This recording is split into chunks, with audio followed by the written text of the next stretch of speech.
Karim Snaoui, bonjour. Vous êtes membre de la mission Bienvenue en Palestine et aujourd'hui est organisée une manifestation. Est-ce que vous pouvez expliquer aux internautes le but de cette manifestation justement ? Alors je suis membre de la mission Bienvenue en Palestine. Nous organisons ce rassemblement à Paris, d'une part pour être en contact avec les membres, les internationaux qui font partie de la mission et qui sont partis en Cisjordanie, pour participer à la rentrée scolaire palestinienne, puisqu'ils emmènent du matériel scolaire et ils vont aussi pour participer à la construction d'une école à Bethléem. Nous sommes ici pour être vigilants car on connaît malheureusement les méthodes israéliennes et on sait qu'ils se sont opposés à plusieurs reprises, d'une part aux deux précédentes missions Bienvenue en Palestine qui ont eu lieu et d'autre part à tous les pacifistes du monde. On l'a vu avec le Marmara, on l'a vu avec la flottille qui est partie de Grèce, on l'a vu avec les différentes missions humanitaires et pacifistes, ce qu'Israël est capable de faire. Donc on est là, vigilants, et on les suit jusqu'au moment où ils vont arriver, en principe, à l'école donc de Bethléem. Notre rôle aujourd'hui, c'est d'informer le public et de le tenir au courant des différentes phases de cette mission Bienvenue en Palestine. Alors, comment ça se fait qu'il y ait besoin d'aide humanitaire de l'extérieur ? L'autorité palestinienne ne suffit pas aux besoins des Palestiniens ? Notre souci, d'une part, n'est pas politique, d'autre part, on n'est pas censé apporter une aide à l'autorité palestinienne. On aide des Palestiniens, on aide l'enfance palestinienne à se construire et puis à préparer son avenir. L'école, c'est le socle de toute société et notre participation s'inscrit dans ce domaine-là. Le reste, on n'est pas concerné, c'est à l'Union européenne de faire le travail nécessaire pour que l'autorité palestinienne investisse davantage ou pas dans un domaine ou dans un autre. La santé aussi, je veux dire tous les domaines quand on est sous colonisation. Bon, moi j'ai la chance de n'avoir pas vécu sous la colonisation, mais je veux dire c'est quelque chose de dramatique et vous êtes privé de tout. Et notre mission cette fois-ci, c'est d'apporter une aide à l'enfance palestinienne. Je vais vous donner une primauté. Vous me parlez d'aide à l'enfance ou à l'État ou à l'autorité palestinienne. J'ai ici quelque chose que j'ai découvert très récemment. Et vous aurez la primauté puisque je dois le dire publiquement, mais après coup, je le dirai qu'après coup. C'est le service civil. Vous savez ce que c'est que le service civil ? Alors le service civil, c'est vous faites un volontariat, soit au sein d'une institution française ou dans des pays étrangers, sous-développés souvent, les pays du Sahel, les pays du Sud, qui ont des besoins criants. Je veux dire, dans le domaine scolaire, dans le domaine de la santé, du transport, etc., à l'agriculture. Et donc, quand on fait son service civil, d'une part, il faut savoir qu'on est rémunéré par l'État, c'est-à-dire le trésor public. Donc, en fait, c'est nous tous contribuables qui participons à cette solidarité. Et je viens de découvrir, enfin on est un certain nombre à découvrir récemment, qu'Israël bénéficie, je ne sais pas si vous le savez, vous, mais bénéficie du service civique. Alors, aujourd'hui, donc, on peut être volontaire service civique en Israël, en étant français. Alors, le problème qui se pose, c'est que est-ce qu'Israël a besoin vraiment de cette aide ? C'est pas un État sous-développé, à ma connaissance. Hein, bon. Et deuxièmement, est-ce que le contribuable français est prêt à financer Israël ? Et ce sont des questions aussi qu'on devrait poser à nos dirigeants. Je sais que je vais m'attirer les foudres des politiques, mais Israël a-t-il besoin du trésor public français, donc du contribuable français, pour financer un service de volontariat là-bas. Voilà. Est-ce qu'à votre connaissance, il y a des équivalents pour la Palestine?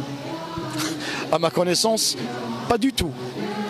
Et donc quand c'est des gens, je veux dire des pacifistes qui aident le peuple palestinien, on le lui interdit. En revanche, l'État est prêt à donc financer le service civique cher à M.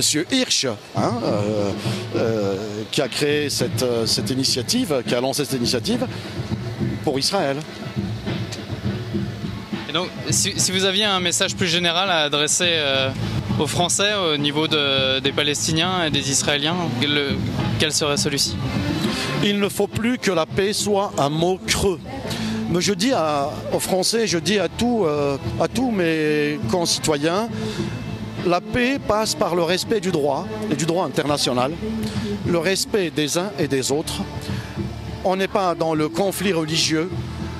Je crois qu'on ne peut pas continuer à croire qu'il y a un conflit confessionnel, parce que c'est totalement faux. Les Palestiniens, ils sont chrétiens, ils sont juifs, ils sont musulmans, ils sont de toute confession, ils sont même athées. Donc, si on veut vraiment apporter aujourd'hui pour la paix dans le monde, la paix au Moyen-Orient, c'est le respect du droit international. Nous devons tous être attachés à cela et ferons bloc derrière un gouvernement qui s'engage sur cette voie. Sinon, la paix est un mot creux qui ne veut plus rien dire. Aujourd'hui, en dépit de toutes les négociations qui ont eu lieu, je ne parle pas d'Oslo, de Genève, etc., la situation régresse. Il y a de plus en plus de colonies, il y a de plus en plus de Palestiniens qui sont dans les prisons, et il y a de plus en plus de discrimination, il y a de plus en plus d'apartheid, puisque, y compris le rapport parlementaire qui a été réalisé sur la géopolitique de l'eau, rapport élaboré sous la direction de M. Lionel Lucas, dont le rapporteur est M. Jean Glavany, c'est des hommes politiques dans la sphère française, parlent clairement d'apartheid israélien. Alors, nous n'avons rien inventé, y compris les parlementaires français ont pondu un rapport indiquant clairement qu'Israël pratique l'apartheid. Alors, nous, Français, devons dès maintenant dire non à l'apartheid et dire clairement notre attachement au droit international. Voilà. Sinon, la paix est un mot creux avec lequel on se gargarise la bouche, mais dont les finalités, au fait, ne sont pas aussi simples ou, je veux dire, ne sont pas celles qui nous motivent au fond de nous-mêmes. Merci. Tout ça pour vous dire, nous les Palestiniens, on compte beaucoup sur votre solidarité, sur aussi le fait d'informer autour de vous de ce qui se passe en Palestine, parce que malheureusement les médias français ici cachent toujours la vérité, ils montrent ce qu'ils ont envie de montrer, ils manipulent les gens comme ils veulent et on parle de démocratie. Voilà, donc continuez toujours et sachez que même le moindre mot, le moindre geste, ne croyez pas que ça sert à rien. Ne jamais dire ça sert à rien, au contraire ça servira, peut-être pas aujourd'hui mais demain ou peut-être après-demain ou dans plusieurs années. Merci. Alors, ils sont bloqués en ce moment même sur le pont à Lembi et un porte-parole, il s'est fait porte-parole du gouvernement israélien, donc un représentant de l'ambassade de France les a rejoints et leur a indiqué qu'Israël ne souhaitait pas les voir passer en Palestine. Donc ça, c'est pas les Israéliens, c'est un représentant de l'ambassade de France. Et qui leur a fait la proposition suivante. Écoutez, le matériel scolaire, vous ne passez pas. Israël a décidé que vous ne passerez pas. Donc, c'est hallucinant, j'arrive pas encore à y croire, quoi, que ce soit les autorités françaises qui se font porte-parole du gouvernement israélien. Voilà, on en est. Et donc, il leur a proposé de prendre le matériel scolaire qu'ils emmenaient pour l'école de Bethléem et de le donner à une association de son choix, palestinienne, qu'il distribuerait éventuellement à des enfants en Palestine occupée. Voilà. Donc c'est la dernière nouvelle que je viens d'avoir à l'instant. C'est même plus le gouvernement israélien qui fait le boulot, c'est le gouvernement français, quoi. Voilà. Voilà. C'est terrible. C'est terrible qu'un représentant de la France qui vient intervenir et interdise le passage des militants, enfin des citoyens français en Palestine. Alors que, je rappelle, que le gouvernement français a pris une position claire en disant qu'il était très attaché au droit de circuler, à la libre circulation en territoire occupé. C'est la position officielle du gouvernement français. Et donc là, on assiste à un revirement de situation, c'est-à-dire qu'un représentant de l'État français vient dire à des Français, vous ne passerez pas en Palestine occupée. Voilà. J'ai pas de mots encore pour traduire ce que je pense, mais vous imaginez bien ce qu'on peut en penser. La complicité du gouvernement français est encore une fois mise à jour dans cette histoire, alors que l'État, le gouvernement français doit protéger ses citoyens et exiger d'Israël le libre droit de circuler sur des terres qui ne lui appartiennent pas. Ben non, on assiste plutôt à une complicité dans l'exercice, dans l'interdiction d'aller visiter des Palestiniens. Voilà. Ils ont accepté la proposition? Non, pas du tout, c'est pour ça qu'ils sont bloqués sur le pont. Donc ils ont refusé, oui, tu as bien raison, ils ont refusé d'accepter, ils n'ont pas accepté la proposition qui leur est faite par le gouvernement français, donc par le représentant de l'ambassade de France, et donc ils sont bloqués sur le pont. Voilà. Donc c'est la continuité, quoi. Et on ne comprend pas le slogan, le changement, c'est maintenant.